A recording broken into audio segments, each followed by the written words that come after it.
Hi,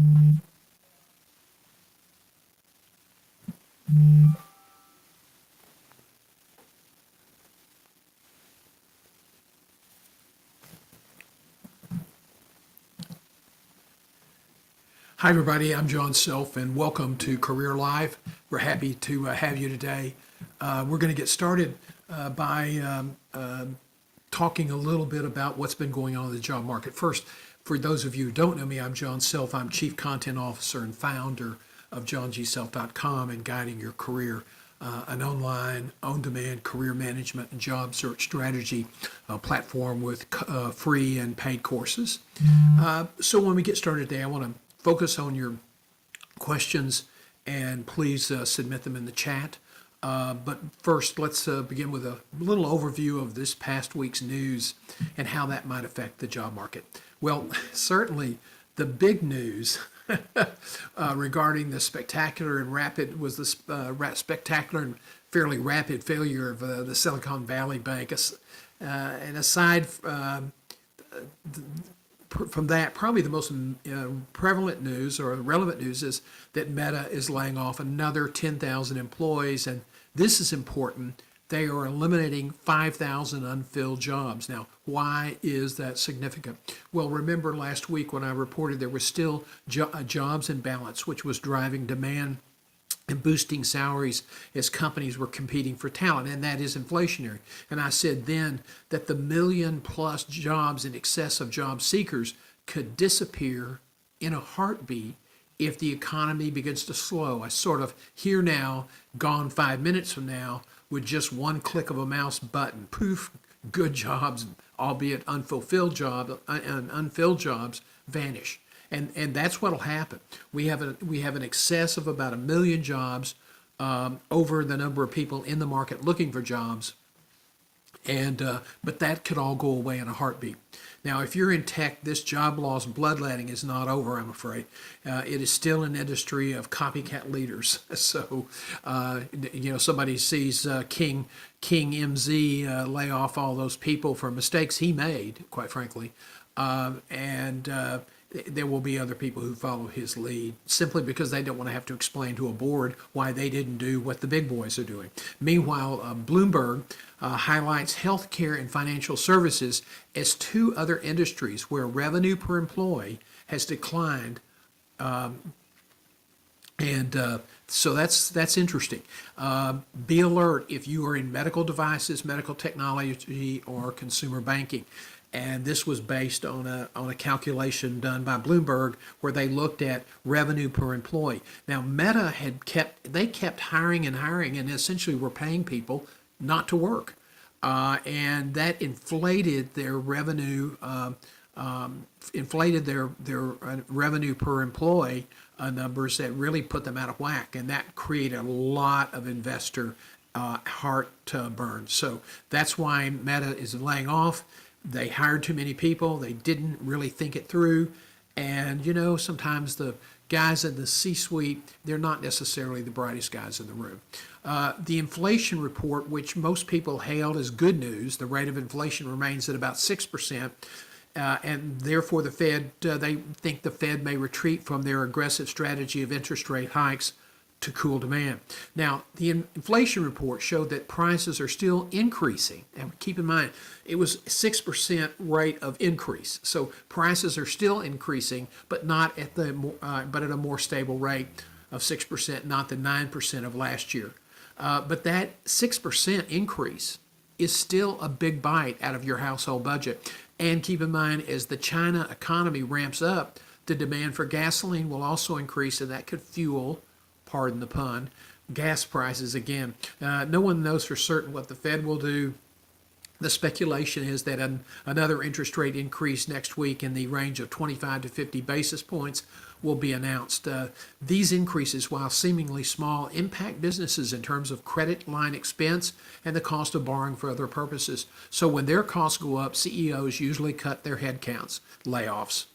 Now let's talk briefly about SVP, their sudden collapse. Yes, interest rate hikes adversely affected the bank's bond holdings, but if you want to dissect the reason for that spectacular fail, the underlying problem was a series of missteps by by the senior leadership team. They fumbled and stumbled, including bad communications, and that fueled the rumors and set off the run on the bank. So, they went out, they told people they were going to sell to raise money, and then they took a huge loss on their bond portfolio that they were liquidating, because when you market to market, you got to do it at what they're worth on that particular day. If you hold on to those bonds, eventually they'll mature at the par face value.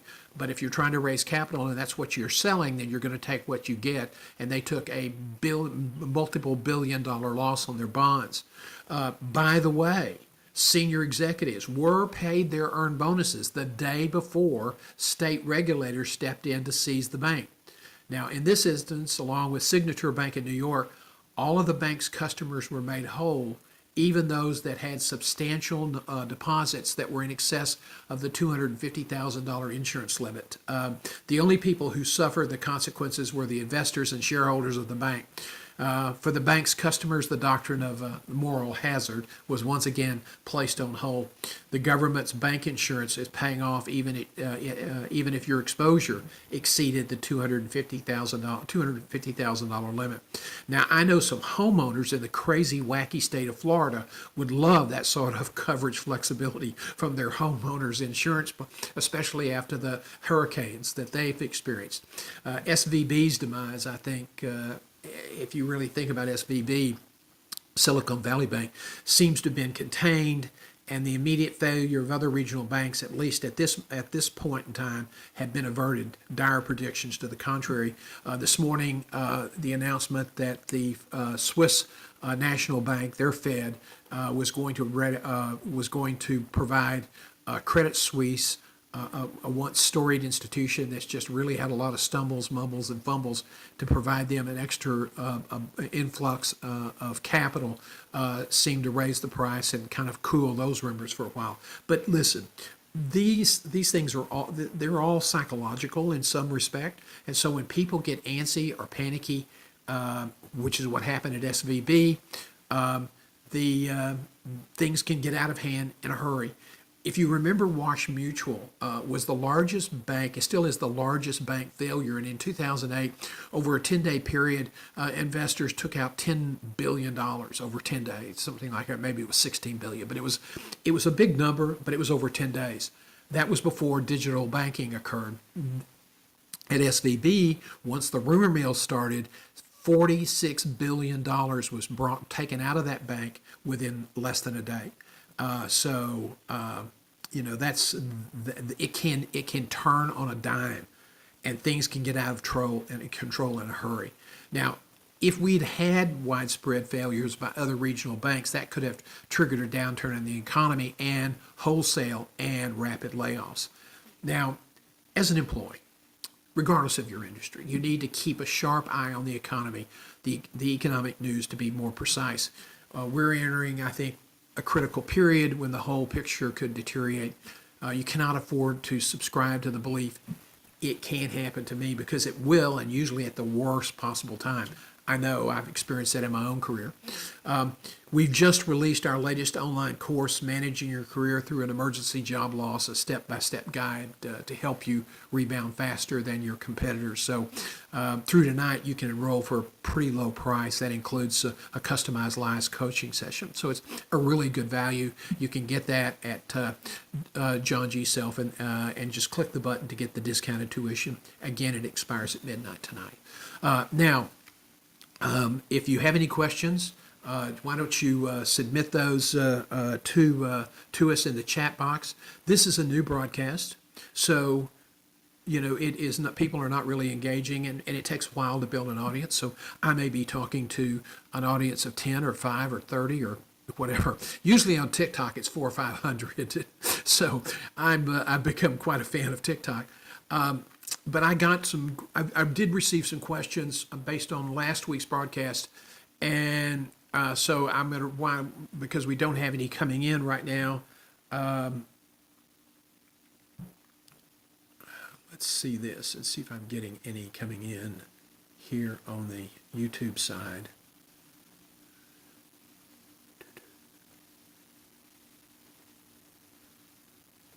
And of course I can't find what I'm looking for. There you go.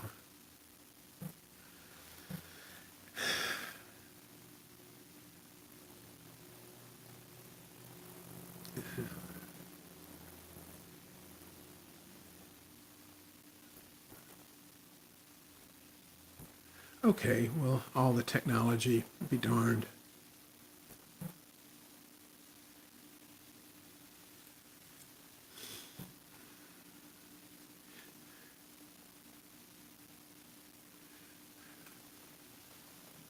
So we will go in, and the YouTube people, we're having problems with the YouTube connection, and so just wanted you to be aware of that. But it will be, if YouTube does record this, and it will be up available on my channel later today. So let's look at some of the questions that came in from last week. One, I keep seeing certain online career coaches telling me I should remove this or that from my resume immediately. Crisis, crisis. Well, yeah, there are a lot of people out there who have a lot of thoughts about what a good resume is, and what one isn't, and what you should include and what you should not include. Some of this is just crap, okay? It is a way they differentiate themselves from other coaches. I'm not going to say that I don't have my own preferences. But instead of, let's talk about what should you take out of your resume immediately. Well, the first thing that comes to my mind is a career objective. Those things, those statements at the top of the page, those are either are too narrow or too broad, and I think they'll only get you eliminated by the ATS scanner. Keep in mind, 90% of the big companies are using scanners. Don't get too paranoid about including or not including your address unless you're applying for an executive position. The computer won't kick you out for that infraction early on. If it didn't have an address, it might. And I think I'd be more focused on what you should add, which is evidence of your value, evidence that you can make a contribution for the company or for the job you're pursuing. You can go to our website and get a free guide of the free copy of the resume guide, and or visit johnGself.com and download it. Mark recently said, I was downsized from my BP job with no notice. I had been placed on a job. I've been placed on the job by a headhunter, so I'm going back to that firm for help. How often have you placed candidates more than once? I worked at the executive level, and once or twice in 27 years, Mark, did I place a candidate for a second time. Once there was another time when I absolutely would have, but he found another job very quickly on his own. He was a superb leader. Used to be at Alaska Native Tribal Health, which is where I placed him, and then they did not renew his contract after 2 stellar years of performance.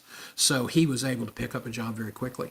Keep in mind that recruiter does not work for you unless you're going to pay them, and that can be extremely expensive. So, it's better. You can go back to that recruiter. And if they've got something that would fit for you, then they'll be happy to work with you. If they don't have anything that currently aligns with your skills and what you want to do, then probably not as much help. I've had people call me and say, "Can I pay you to find me a job?" And most people don't realize how much recruiters charge for that work. So if you were making $300,000. A recruiter's fee is going to be at least $90,000, and most people are not willing to fork over that kind of money. Our approach is, and I spent 27 years in global executive recruiting, and I've had people ask me to do that before, and I just don't do that. And the reason I don't do it, because there's so many variables as a person that's providing the service I can't cover, not the least of which is a candidate's compliance. Are they doing everything that you tell them to do? So I think the best deal is learn how to manage your career, learn the ins and outs of the rapidly changing job market, how things work now, and be able to compete. Manage your own career. Don't depend on a recruiter. Because recruiters, keep in mind, only handle about 30% of all the job placements. More and more corporations are taking this on themselves. And certainly in my former field, healthcare, that I was in for a long time, most of the big health systems, most of the big corporations, I mean 90% of the corporations use applicant tracking systems. So when you apply online, your resume is being read by a computer, not a human. The human sees a resume only about maybe 7 out of 10 times, maybe 8 out of 10 times, because there's so many people applying for jobs. And we hear all this stuff, there's a huge jobs imbalance. You know, my daughter works for a global platform, technology platform, and they posted a job for communications, and they had 200 or 300 applicants within a day. So if you look at if your online odds are about 150 to 1, okay? If you have a recruiter, it's about 32 to 1. Your best odds are going to be using your network, people that you have connected with in companies that you admire and respect, and areas where you would like to work. And if you can get one of those people to help you and connect with you, your odds drop down to about 16 to 1.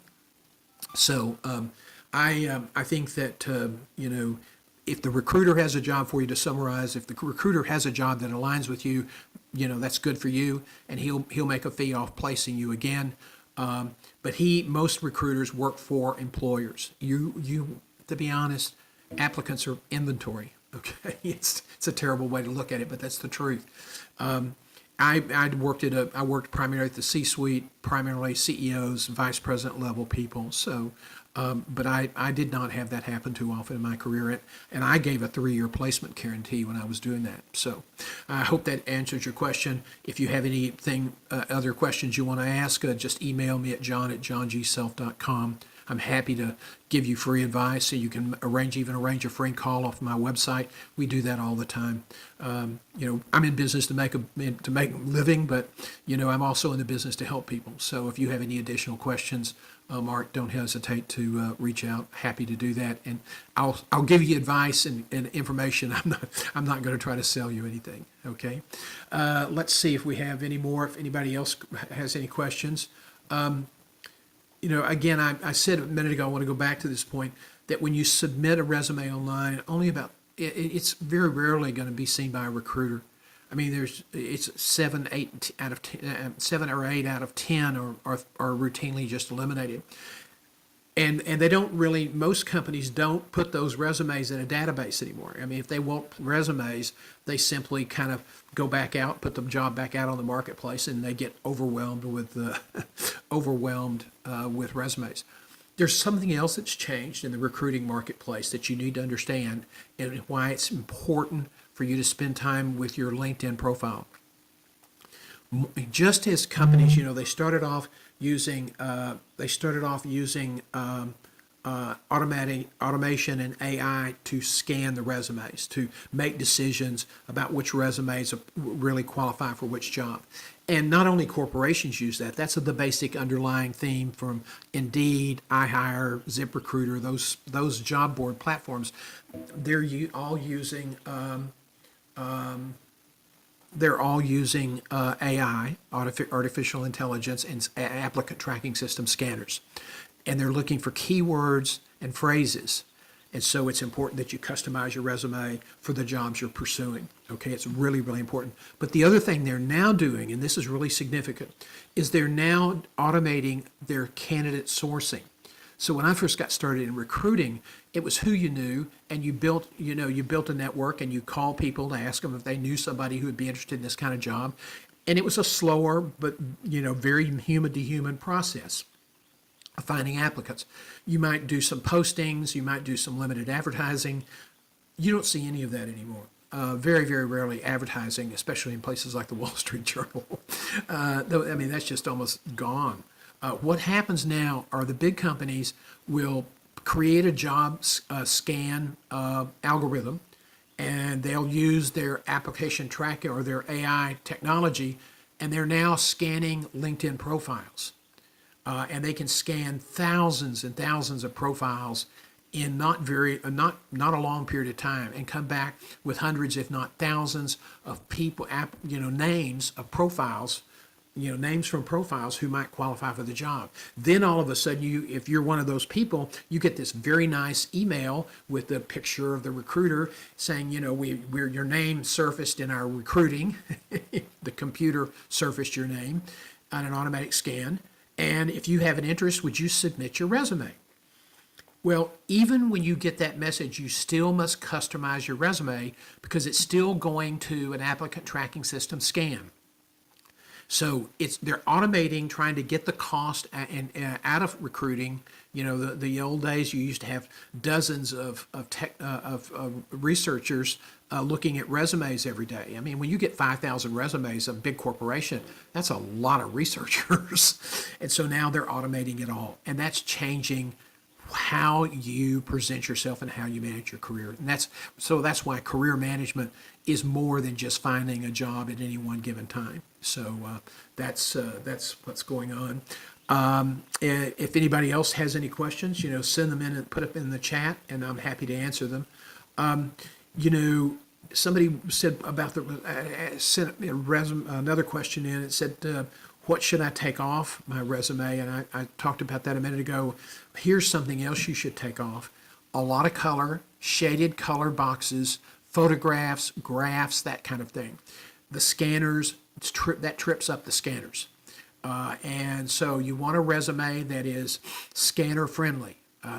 Not too much boldface, not too many black lines, no color shaded boxes. Now, 10, 15 years ago, resume writers added value to the process because they did a lot of great research and they knew which colors and what shapes and how to present information so it would catch the recruiter or the researcher's eye. The computer doesn't care.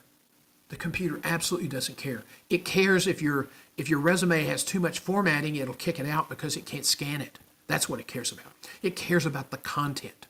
Matter of fact, if you want to be safe, submit a plain text resume. Be sure it's customized for the job you're pursuing, but just submit a plain text resume.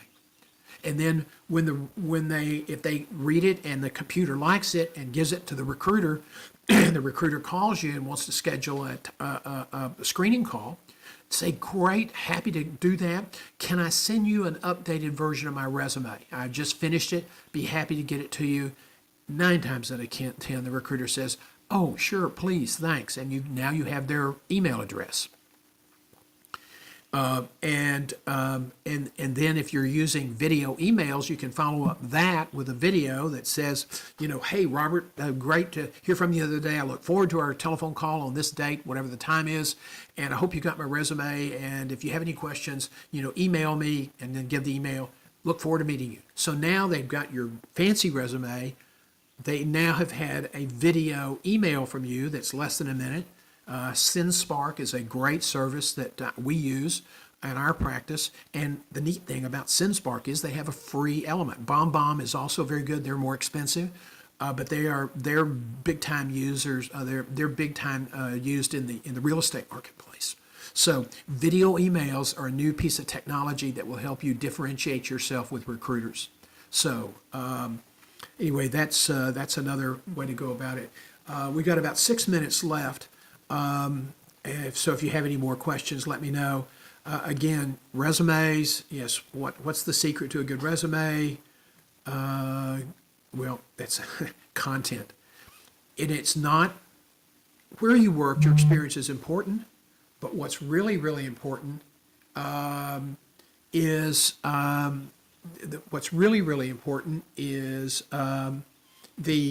content, the value. Companies are hiring experience, yes, but they're really interested in their value. So let me see, I've got something. Okay. Well, Lorraine, that's great. I'm not interested in buying an app. Let's talk a little bit about networking in the few minutes we have left. This is so important.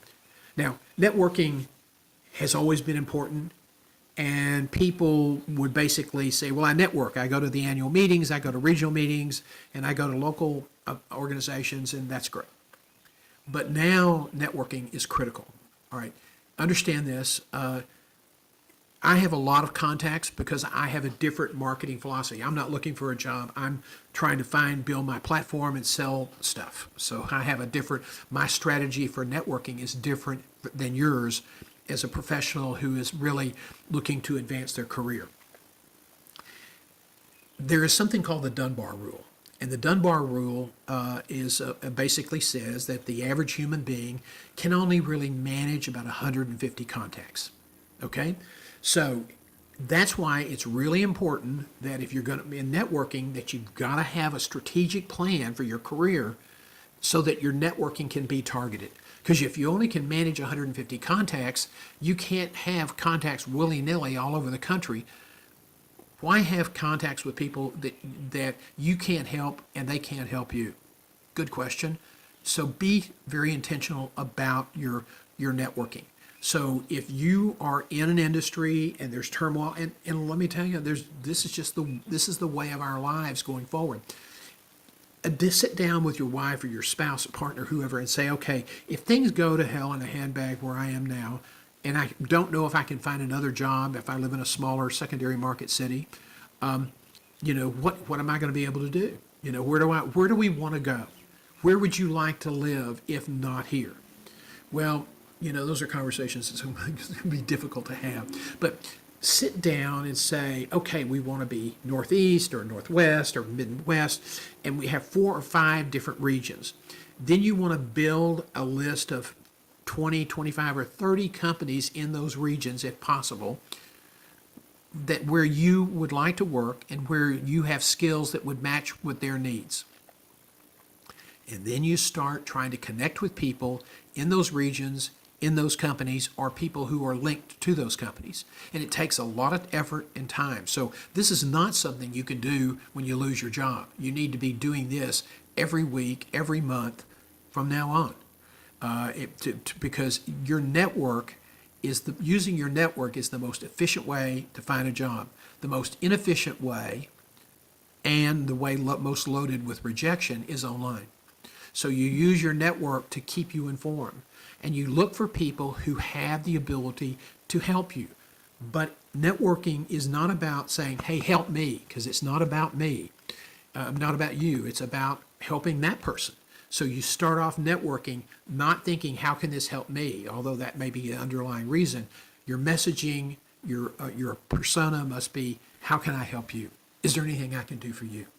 And you do that by building contacts and then making those contacts into relationships by posting stuff, by reaching out to them periodically, by using SendSpark to send them an occasional video email, by sending them birthday messages, anniversary messages, job celebration messages.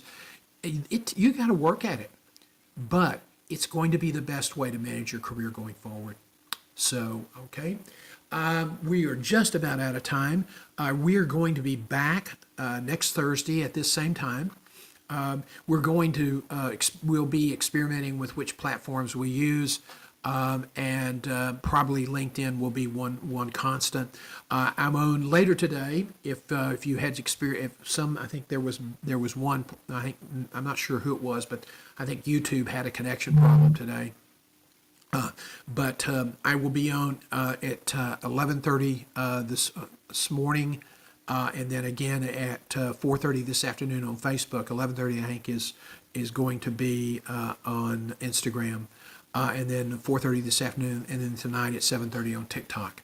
And a lot of people say, "Oh no, social media, don't want anything to do with TikTok." Hey, if you're looking for a job, TikTok is probably not the most focused place for you to be. If you're selling books, if you're selling services, if you're trying to build a consulting practice, that's a good place to go and answer questions. And routinely on a Thursday night, I will get between 200 and 500 people who drop by and to the site. You have to do it on a regular, if you're going to do live broadcasts like this, you've got to do it on a regular basis. I was doing it for a while and then took some time off at Christmas. And we took a long family trip up to the East Coast, and it's very difficult to do all the stuff you want to do normally in a car traveling, 24 hours to get to see your kids. So we took some time off, and we're now back doing this on a regular weekly basis. So come back next week at 10:30.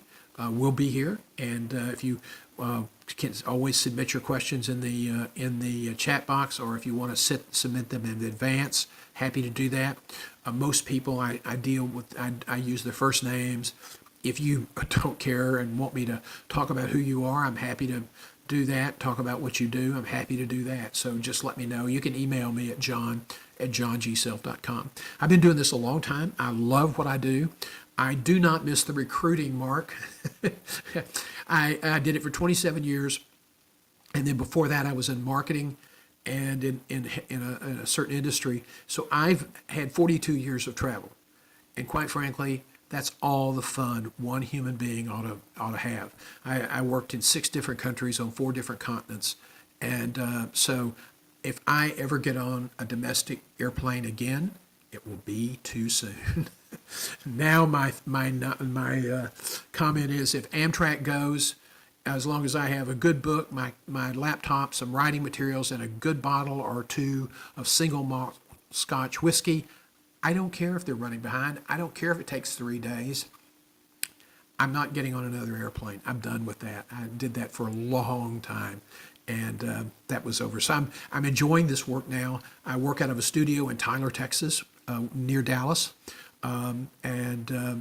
So if you have anything, any questions, any suggestions about topics you'd like for us to cover, reach out. We're happy to help you. Take care and have a great weekend. Cheers.